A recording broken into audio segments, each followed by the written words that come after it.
ADHD में बच्चा झूठ क्यों बोलता है बहुत। पेरेंट्स को अक्सर ये शिकायत होती है कि जब बच्चे को एडीएचडी होता है तो वो बच्चा झूठ बहुत बोलता है और कई बार तो बहुत सफेद झूठ बोलता है जिसका पता भी है सबको कि वो झूठ बोल रहा है, पर फिर भी बच्चा इतना आसानी से बच के निकलने की कोशिश करता है, सच बोलने से दूर भागता है, बावजूद इसके कि उसको डांट भी पड़ रही है और कभी कभी कुछ पेरेंट्स बच्चे को मार भी देते हैं। तो ऐसा क्यों है कि बच्चा जो है जिसको एडीएचडी है वो सुन नहीं रहा, सुधर नहीं रहा, समझ नहीं रहा और बार बार झूठ बोले जा रहा है। जरूरी है समझना कि जब एडीएचडी की बीमारी होती है तो बच्चे का अपने बिहेवियर और अपने चंचलता पर बहुत कंट्रोल नहीं रहता। एडीएचडी नाम में जैसे आता है attention deficit hyper activity disorder. Deficit सिर्फ अटेंशन का नहीं होता, बेसिकली बच्चे को एग्जीक्यूटिव प्रॉब्लम्स होती हैं, उसके अंदर एग्जीक्यूटिव फंक्शंस को लेकर काफी डेफिसिट्स पाए जाते हैं। एग्जीक्यूटिव फंक्शनिंग का मतलब है कि अपने को रेगुलेट करना, अपनी इमोशंस को, अपने बिहेवियर्स को मैनेज करना, ऑर्गेनाइज करना, चीजों को सही टाइम पे करना, चीजों को एक रेगुलरिटी से करना। इस तरह के जो फंक्शंस होते हैं जिन्हें एग्जीक्यूटिव फंक्शन कहा जाता है, जिसमें प्लानिंग, गोल सेटिंग, ऑर्गेनाइजिंग, ये सारे हायर थिंकिंग स्किल लगते हैं, अक्सर एडीएचडी के अंदर इस तरह के स्किल्स में कमी पाई जाती है। बच्चे में जब इन चीजों की कमी होगी तो बच्चे में चंचलता ज्यादा दिखाई देगी, हाइपर एक्टिव ज्यादा दिखाई देगा बच्चा, तो ऐसे में वो गलतियां बहुत करेगा, उसके काम भी डिले होंगे और वो काम को सही टाइम पे पूरा नहीं कर पाएगा और सही तरह से भी पूरा नहीं करेगा। तो एक्यूरेसी में प्रॉब्लम आएगी, स्पीड में प्रॉब्लम आएगी, कंप्लीशन में प्रॉब्लम आएगी, मतलब टास्क के अंदर ये सब प्रॉब्लम्स आएंगी। इस वजह से जब बच्चा बहुत चंचल पाया जाएगा, बहुत ज्यादा हाइपर एक्टिव होगा, गलतियां बहुत करेगा, तो ऐसे में संभावना होती है कि उसे डांट पड़ेगी। अब डांट जो है वो बच्चे के लिए अनप्लेजेंट है, अच्छा नहीं लगता, उसको पसंद नहीं है उसको डांट पड़ना। तो ऐसे में उस डांट से बचने के लिए बच्चा झूठ बोलेगा। बच्चे का झूठ बोलना एक पर्पस रखता है, उसका एक मोटिव है।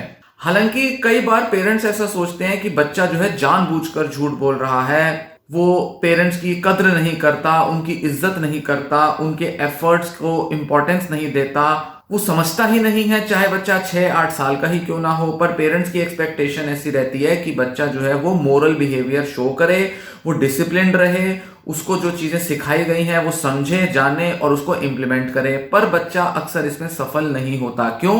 क्योंकि एग्जीक्यूटिव प्रॉब्लम्स होती हैं। बच्चे को जो समझाया गया है वो समझ तो आ जाता है उसे लॉजिकली, वो बात भी करेगा तो शायद वो आपको रैशनलाइज कर पाएगा, समझ पाएगा। कभी कभी बच्चे थोड़े इमोशनल होकर, गिल्ट में आकर सॉरी भी बोलते हैं, पर जब फिर से किसी प्रैक्टिकल रियल लाइफ सिचुएशन को फेस करेगा तो उसका एडीएचडी उसे अलाउ नहीं करेगा कि वो फिर से अपने को बहुत डिसिप्लिन्ड और ऑर्गेनाइज तरीके से परफॉर्म कर पाए, वो उस नॉलेज को यूज कर पाए, ऐसा उसके लिए मुश्किल होगा। जो चीजें उसने सीखी समझी हैं, जो चीजें उसको समझाई बुझाई गई हैं, वो उसको अप्लाई नहीं कर पाएगा, क्योंकि उस टाइम उसके अंदर इतनी एनर्जी आती है, या तो वो हाइपर एक्टिव होगा या उसका ध्यान भटकेगा। ध्यान भटकने की वजह से क्या एप्रोप्रिएट है किसी सिचुएशन में, क्या किया जाना चाहिए या क्या नहीं किया जाना चाहिए, किस चीज के लिए खुद को आगे बढ़ाए और किस चीज के लिए खुद को रोक दे,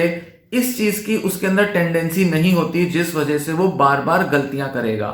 अब जब बहुत ज्यादा गलती होगी तो आमतौर पर क्या होता है, पेरेंट्स डांटते हैं क्योंकि गलतियां पकड़ी जाती हैं, बहुत इजीली गलतियां पकड़ी जाती हैं, क्योंकि छोटा बच्चा है, छुपा भी नहीं पाता ज्यादा। स्कूल के अंदर होमवर्क करके नहीं आया, एग्जाम के अंदर अपने पूरा पेपर लिख के नहीं आया, घर में बैठा था, कोई चीजें तोड़फोड़ कर दी, इधर से उधर उठा के पटक दी, क्लास के अंदर किसी बच्चे को धक्का दे दिया, चीजें फेंकाया अपनी, दूसरे बच्चों को तंग कर रहा है, शाउट कर रहा है, कुछ भी ऐसी चीजें कर रहा है वो जिसमें कि उसको टेम्परेरी प्लेजर मिलता है, थोड़ी देर के लिए उसको अच्छा लगता है, पर एप्रोप्रिएट मैनर में कैसे एक्ट करना है ये उसके कंट्रोल में नहीं होता, वो याद नहीं रख पाता, जिसे कहा जाता है कि वर्किंग मेमोरी डेफिसिट होता है। मतलब बच्चे को जस्ट थोड़ी देर पहले क्या सिखाया गया है पूरी तरह से उसे याद नहीं रह पाता कि उसे कैसे अप्लाई करना है। ऐसे में जब बच्चा डर जाएगा, क्योंकि आफ्टर ऑल बच्चे में इमोशंस हैं, बच्चे को पता चल रहा है कि उसने गलतियां की हैं, पर क्योंकि बच्चे के कंट्रोल में नहीं था इसलिए वो उस सिचुएशन से बच के निकलने की कोशिश करेगा। जब उसकी गलती पकड़ी जाएगी तो ऐसे में वो झूठ बोलेगा।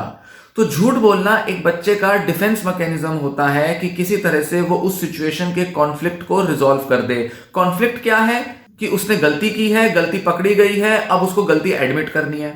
अब कभी कभी बच्चा गलतियां एडमिट कर देगा, पर मेजॉरिटी ऑफ केसेस में, ज्यादातर सिचुएशंस में वो गलतियां एडमिट नहीं करेगा, क्योंकि इतनी ज्यादा गलतियां उससे हो ही जा रही हैं, इतनी ज्यादा वो शैतानियां कर रहा है कि उसका दिमाग हैंडल नहीं कर पाता कि वो कितनी गलतियां स्वीकारे, क्योंकि स्वीकारने का मतलब है कि उसको सुधारना पड़ेगा, और बच्चे का दिमाग ना स्वीकारता है ना सुधारता है। तो बच्चे के कहीं ना कहीं जो मेंटल स्टेट है वो अलाउ नहीं करता कि वो डिसिप्लिन में आए, क्योंकि डिसिप्लिन में आने के लिए गिल्ट का होना जरूरी है, बच्चे को अफसोस महसूस होना चाहिए, और अफसोस होने के साथ साथ बच्चे को रियलाइजेशन होनी चाहिए कि उसने क्या गलत किया है, पर बच्चा अक्सर इसे नहीं समझ पाता, और ऊपर ऊपर से थोड़ा बहुत समझ भी जाए, डर जाएगा कि हाँ उससे गलती हुई है, पर गहरे में ये रियलाइजेशन उसके नहीं बैठती, इसलिए वो बार बार वही गलतियां दोहराता रहता है। कई बार पेरेंट्स को नाराज करने का उसके अंदर डर होगा, उसको लगेगा कि पेरेंट्स डांटेंगे, नाराज हो गए हैं मेरे से तो झूठ बोल देगा। कई बार उसे लगेगा कि उससे काम टाइम से पूरा हो नहीं पाया, पकड़ा जाऊंगा, डांट पड़ेगी, तो झूठ बोल देगा इस तरह से, जैसे कि उसने क्लास में क्लास वर्क नहीं उतारा,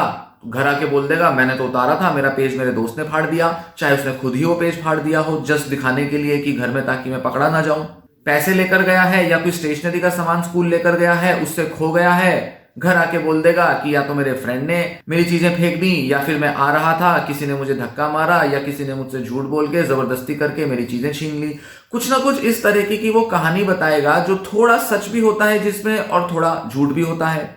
कभी कभी कुछ ऐसी सिचुएशंस होती हैं जिसमें बच्चा सच भी बोल रहा होता है, पर क्योंकि इतनी ज्यादा हो चुकी होती हैं ऐसी सिचुएशंस कि पेरेंट्स का भी पूरा ट्रस्ट नहीं बन पाता, इसलिए पेरेंट भी बार बार बच्चे पर डाउट करता है, उस पर भरोसा नहीं करता, उसकी शिकायत करता है। तो ऐसे में पेरेंट का बच्चे पर भी ट्रस्ट टूटता है, और बच्चे का भी पेरेंट पर ट्रस्ट नहीं बनता, क्योंकि बच्चा डरता रहता है, बच्चा खुलकर अपनी बात नहीं कर पाता। तो ऐसे में क्या किया जाए जिससे कि बच्चे की झूठ बोलने की आदत कम हो? सबसे पहले दिमाग में रखें कि बच्चा जानबूझकर झूठ नहीं बोल रहा, बच्चा बदतमीज नहीं है, बच्चे में किसी तरह का कैरेक्टर फ्लॉ नहीं है, बच्चा अपनी मन मर्जी से झूठ नहीं बोल रहा, बच्चे को कोई मजा नहीं आ रहा झूठ बोलने में, बच्चा डर गया है, घबरा गया है, चिंतित हो गया है, गिल्ट में आ गया है, इस वजह से वो झूठ बोल रहा है। और झूठ बोलना भले ही एक शॉर्टकट है, तो ऐसे में जरूरी है कि बच्चे के झूठ को जब पेरेंट पकड़ लेते हैं, तो जानते हुए कि वो झूठ बोल रहा है उसको पकड़ के उसे एडमिट ना कराएं,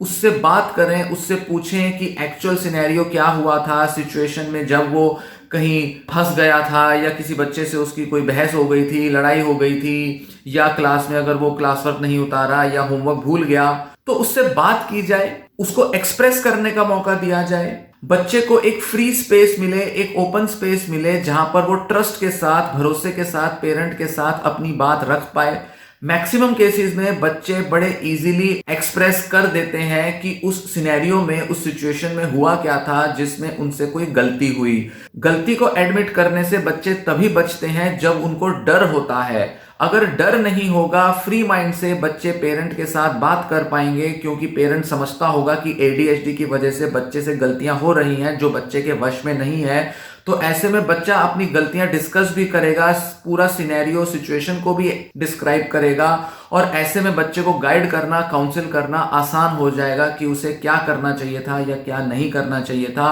भले ही बच्चे को ऐसी चीजें बार बार समझानी पड़े, बार बार उससे डिस्क्राइब करने के लिए उसको प्रॉम्प्ट किया जाए, मोटिवेट किया जाए, पर जरूरी होगा कि पेरेंट धैर्य के साथ, पेशेंस के साथ बच्चे के साथ इंटरेक्ट करे, कम्युनिकेट करे, और बच्चे के मन से डर को जाने का मौका दे। ध्यान रखें, बच्चा सिर्फ डर की वजह से आपसे झूठ बोल रहा है, बच्चा डरेगा नहीं, झूठ नहीं बोलेगा। इसीलिए आपका गुस्सा, पेरेंट्स की इरिटेबिलिटी या पेरेंट्स का डांट फटकार बच्चे को आपसे दूर करती है, बच्चा और ज्यादा शैतानियां करता है, क्योंकि डरा धमका के, मारपीट करके, डांट फटकार के, बहुत ज्यादा लेक्चर दे के बच्चे में सुधार नहीं किया जा सकता। ये बच्चे की प्रॉब्लम है कि उसे एडीएचडी है, इसलिए इसे सेंसिटिवली डील करना जरूरी है, और बच्चे को एक फ्री एनवायरनमेंट देना जरूरी है जहां बच्चा अपने को एक्सप्रेस कर पाए।